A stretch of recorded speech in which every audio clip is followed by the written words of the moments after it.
Hello সবাইকে। So আজকের ভিডিওটা এখান থেকেই শুরু করছি। আমি আর মা চলে গেছিলাম গিফট হাউসে গিফট কেনার জন্য। আগেই বলে রাখি, এই ভিডিও টেকগুলো কিন্তু বেশ কিছুদিন আগের। আমি কিন্তু অনেক দিন আগে গিফটটা কিনে রেখে দিয়েছিলাম, বাট তোমাদের সাথে রিভিল করিনি। তার একটাই রিজন, আগে যদি গিফট খান রিভিল করে দিই তাহলে যাদের বাড়ি ইনভাইটেশন তারা তো খাই নেবে। আমাদের অনুষ্ঠানটা যেহেতু আজকে মানে 5 তারিখ বুধবার, তো ভাবলাম আজকেই রিভিল করে দিই, তোমাদের সাথে ভিডিওটা কোনো সমস্যা হবে না। আর হ্যাঁ, আমি যদি আগেই গিফটটা রিভিল করে দিতাম তাহলে তো আমার সারপ্রাইজ দেওয়ার কোনো মানেই থাকলো না। তাই ভাবলাম যেদিন অনুষ্ঠান হবে সেদিন ভিডিওটা পোস্ট করব। আমার মানিদের যেহেতু নতুন বাড়ি করেছে, তো তার জন্য কিন্তু মানির ইচ্ছা যে ঘরের মধ্যে কোনো রকম ফটো ফ্রেম রাখবে না। তো সেই জন্য আমি ফটো ফ্রেমগুলো বাদ দিয়ে অন্য কিছু আইটেম দেখার চেষ্টা করছিলাম। তো দোকান থেকে আমাকে এটাই সাজেস্ট করলো। আর একটা ছিল, বাট ওইটা কোনো কালার ছিল না, সাদা কালার। তো আমার ওটা অতটাও ভালো লাগেনি, যার জন্য আমি এই গণেশটাই নিয়েছি। তোমাদের কেমন লাগলো জানিও। সত্যি বলতে এই গিফট দেওয়া নিয়ে আমি আর মা দুজনাই ভীষণই নার্ভাস হয়ে গেছিলাম যে কি গিফট দেওয়া যায়। তো ফাইনালি গিফট হাউসে গিয়ে আমাদের এটা পছন্দ হয়ে গেছিল, তো আমরা এটাই নিয়ে নিয়েছিলাম। তারপরে তো দোকান থেকে আমাদের গিফটটা প্যাকিংও করে দিয়েছিল সুন্দরভাবে। আজ তো 5 তারিখ বুধবার, একদিকে লক্ষ্মী পুজো, অন্যদিকে গৃহপ্রবেশ, সব কিছু একসাথেই হবে। দেন বৃহস্পতিবার দিন হবে পাঠ। সব কিছু তোমাদের সাথে তো অবশ্যই শেয়ার করব। আর হ্যাঁ, আমি আর দিদা কিন্তু দুদিন আগেই চলে এসেছিলাম মানির বাড়ি, মানির হাতে হাতে কিছু কাজ গুছিয়ে দেওয়ার জন্য। যেহেতু মানি একা একা হাতে সমস্ত কিছু গুছিয়ে ওটা কখনোই পসিবল না। আচ্ছা, তারপর তো গিফটটা নিয়ে টাকাটাও পেমেন্ট করে দিয়েছিলাম। দেন আমি এটাই ভাবছিলাম যে গিফটটা পছন্দ হবে কি না। আদেও ভীষণই নার্ভাস ছিলাম আমি আর মা। সত্যি বলতে আমরা এতটাই নার্ভাস ছিলাম যে কি গিফট দেবো কিছুই বুঝতে উঠতে পারছিলাম না। তাই দোকানে গিয়েই জিজ্ঞাসা করেছিলাম যে গৃহপ্রবেশের কিছু গিফট দেখাতে। তো তার মধ্যে থেকে এই গিফটটা দেখিয়েছিল। তো আমার ফার্স্ট দেখাতেই কিন্তু এই গিফটটা ভীষণ পছন্দ হয়ে গেছিল। গিফট কেনা হয়ে গেলে আমি আর মা চলে আসি বাড়িতে। আর বাড়ি আসার পথে রাস্তায় দেখো মা কিছু একটা খাবার কিনে নিয়েছিল, যেটার নাম আমার অজানা। যাই হোক, তোমরা যদি কেউ চিনে থাকো অবশ্যই বলো কি নাম এই খাবারটার। So welcome to another vlog. জানি না তো বড়ো কী করে হয়ে গেল স্ক্রিনটা। তো যাই হোক, এখন আমি বেরোচ্ছি। সো এখন যাব হচ্ছে হাবড়াতে। আর আজকে হলো সোমবার 2 তারিখ, সরি 3 তারিখ। যাই হোক, চলো কী কী করবো না করবো সব কিছু শেয়ার করছি। বলেছি স্পেশাল একটা দিন আসছে, তো চলো ভিডিওটা আজকের থেকে শুরু করি। বেরোনো যাক, অলরেডি আমি লেট করে ফেলেছি।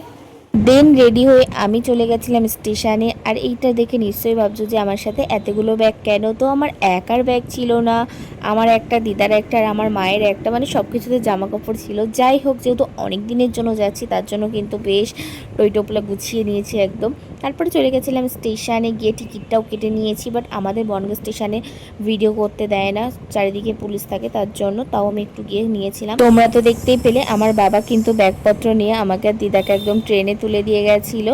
যাই হোক, তারপর আমরা তো চলে এসেছিলাম হাবড়াতে। আর স্টেশনে এসে একটা ভ্যানে উঠে পড়েছিলাম। দেন মানিবাড়ি এসে হালকা করে খাওয়া দাওয়া করে নিয়েছিলাম, বাট সেটা আর টেক নেওয়া হয়নি। তো গাইজ, আমরা এখন যাচ্ছি নেমন্তন্ন করতে, তাই তো। বাট আমি একটু সাজিনি, আমি অনেক সেজে ফেলেছি। আমরা যাই। যেহেতু মানির বাড়ি গৃহপ্রবেশ, তাই মানি আর আমি চলে গেছিলাম মানিদের পাড়ার সবাইকে ইনভাইট করার জন্য। মানির সাথে তো বেরিয়ে পড়েছিলাম পাড়ার সবাইকে নেমন্তন্ন করার জন্য, কিন্তু আমি তো এখানে কাউকেই তেমন চিনি না। দেখো, একবারই গিয়ে দেখা হয়ে গেছিল এই যে কিউট একটা ভাইয়ের সাথে। আর ও জানো তো ভীষণ পাকা পাকা কথা বলে, তো আমার কাছ থেকে লজের নেবে বলে তাই আমাকে দুটো কিস খেয়েছিল। বেশিরভাগ বাড়িতে তো মানিই ভেতরে গিয়ে নেমন্তন্ন করে এসেছে, আর আমি একটু বাইরেই দাঁড়িয়েছিলাম, কারণ আমার যেতে একটু আনকমফোর্টেবল লাগছিল। আমি তো কাউকে চিনি না সেরকম একটা। তো যাই হোক, আমি একটু বাইরে দাঁড়িয়েছিলাম আর তোমাদেরকে দেখাচ্ছিলাম মেহেন্দির রংটা কি সুন্দর এসেছে। মানে আমার বর যে হবে সে আমাকে কতটা ভালোবাসবে গাইস। কত দূর ভাইবা লইছি, এখনো জীবনে কেউ আসতেই পারলো না, ভালোবাসাটা দূরে থাক। হাবড়ায় কিন্তু বেশ বড় করে জগদ্ধাত্রী পুজো হয়, বাট আমার কোনো বছরই সেরকম একটা আশা হয় না। বাট আমি আর মানে যখন নেমন্তন্ন করতে বেরিয়েছিলাম তখন রাস্তায় দেখলাম যে র্যালি বেরিয়েছে আর ভীষণ জোরে জোরে গান চালিয়ে ঠাকুর বিসর্জনের পথে নিয়ে যাচ্ছে। বাট ঠাকুরটা এতটা সুন্দর, তোমাদেরকে আর কি বলবো, তোমরা দেখতেই পাচ্ছ। আর সেই লেভেলের নাচ, তো চলো তোমাদের সাথে একটু শেয়ার করি।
আমরা চলে যাই আবারও নেমন্তন্ন করার জন্য। আর তোমরা তো দেখতেই পেলে যে কত ভিড় হয়েছে।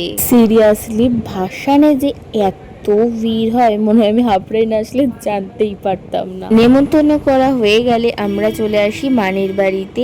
আর হ্যাঁ, আসার সময় খালি হাতে আসিনি, সাথে ফুচকাও নিয়ে এসেছিলাম।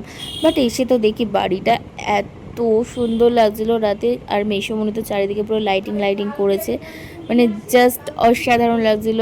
আমার তো মনে হচ্ছে আমি কবে তোমাদের সাথে একটু হোম ট্যুরটা শেয়ার করতে পারবো। বাড়ি আসার পর আমি, মানি, দিদা মিলে ব্যালকনিতে বসে একটু গল্প করছিলাম। দেন কিছু সময় পর দেখি যারা ঠাকুর বাসন দিতে যাচ্ছিল তাদের ঠাকুর বাসন কমপ্লিট হয়ে যাওয়ার পর তারা আবার বাড়ি ফিরে যাচ্ছে। তবুও দেখি জোর কদমে নাচ করছে, মানে কারোর এনার্জি লস হয়নি, পুরো ফুল দমে এনার্জি ছিল সবার। বাট দেখেও ভালো লাগছিল। আর আমি তো ওপরে অলরেডি একা একাই নাচ করছিলাম। বাড়িতে একটা অনুষ্ঠান হলে কাজের কিন্তু প্রচুর চাপ থাকে, যার জন্য সেরকম একটা ভিডিও করাই হচ্ছিল না।